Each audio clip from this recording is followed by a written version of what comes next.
The situation in Tshwane continues to worsen, and from workers being attacked, Yeng and Tshwane bus service operations are also being suspended after several buses were reportedly pelted with stones. And you also see the situation that is also unfolding on the streets with litter everywhere. Now, the South African Municipal Workers Union also condemning what it calls acts meant to undermine legitimate demands by workers. Let's now speak to the City of Tshwane's MMC for Finance, Alderman Peter Sutton. MMC, thank you so much for your time. And I wonder, so far, given what has been happening, if you've been able to quantify as a municipality how much you've lost so far as a result of this strike action.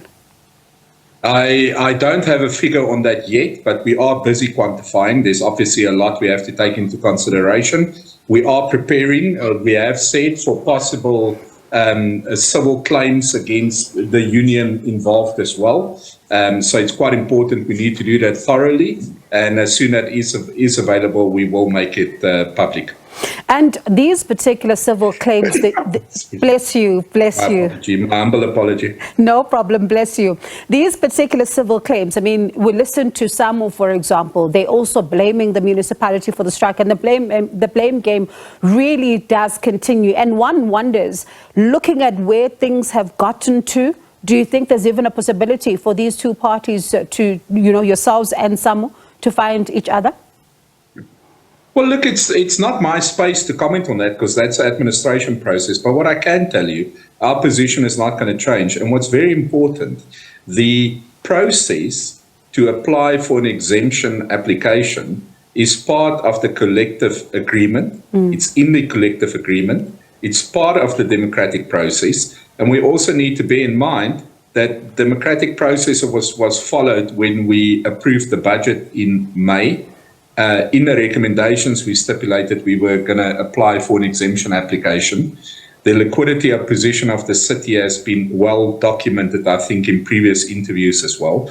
And the situation has not changed. But I think, from my view, as long as you have another party who simply argues they have demands, and if those demands aren't met, we will shoot staff, which has happened. We will destroy property. We will hijack trucks, burn property, burn trucks, and intimidate staff to work. It makes negotiations very difficult.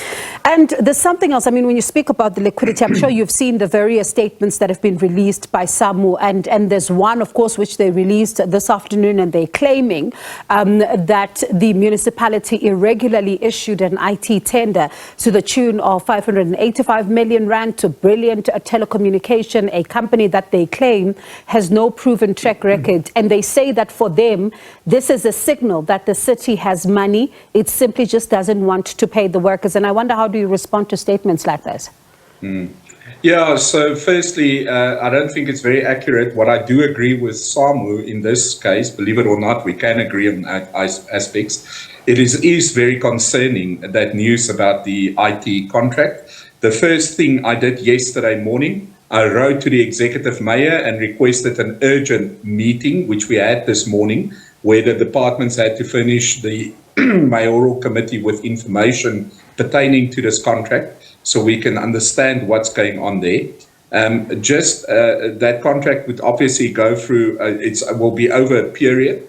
It will be in normal circumstances for needed aspects. And another point on that is that if the money is irregularly spent, we also have to assess if the work has been done. So we are busy looking at that. But just because you have a situation of an irregular contract doesn't necessarily mean from a liquidity perspective you can make the argument that you need to pay salaries. But what I do agree, and I want to emphasize that, it is a concern. And like I say, I took immediate action yesterday morning, and we had a meeting this morning to assess the contract, and further information will be provided to us.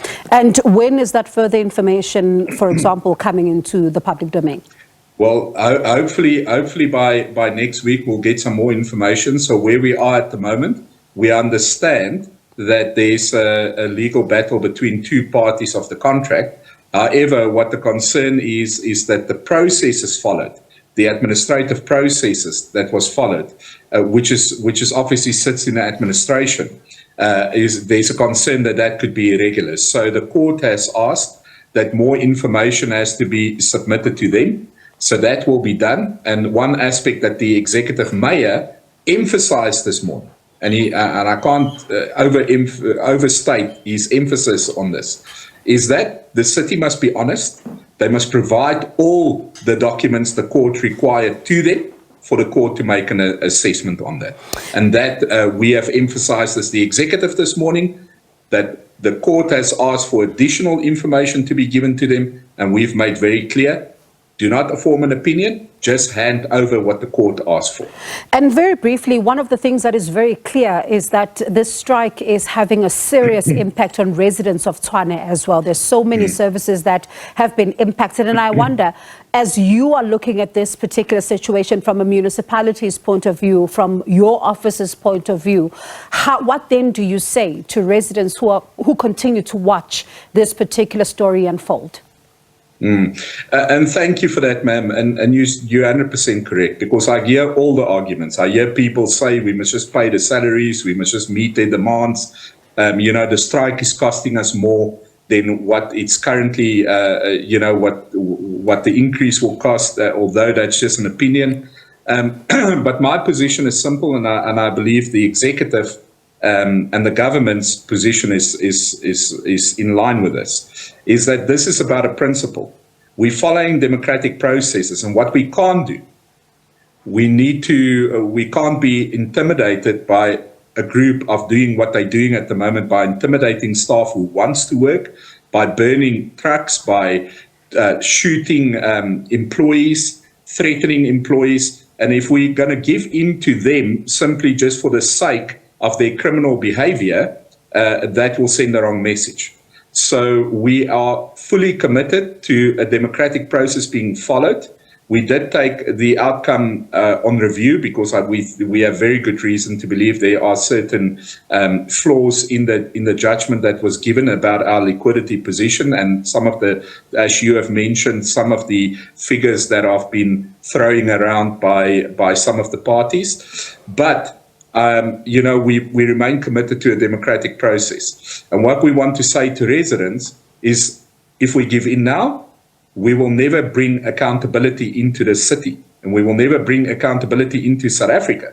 And I think what we see is national government starting to rhetoric the same voice, if we follow the media, about government running out of money, freezing of positions, not being able to pay salary increases. And if we're simply going to give in because of thuggery like we see at the moment, and that will be the wrong message. So we've asked the South African Police Service to ramp up their involvement, because this is no longer just a strike about wages. This is now criminal intent, and it needs to be dealt with.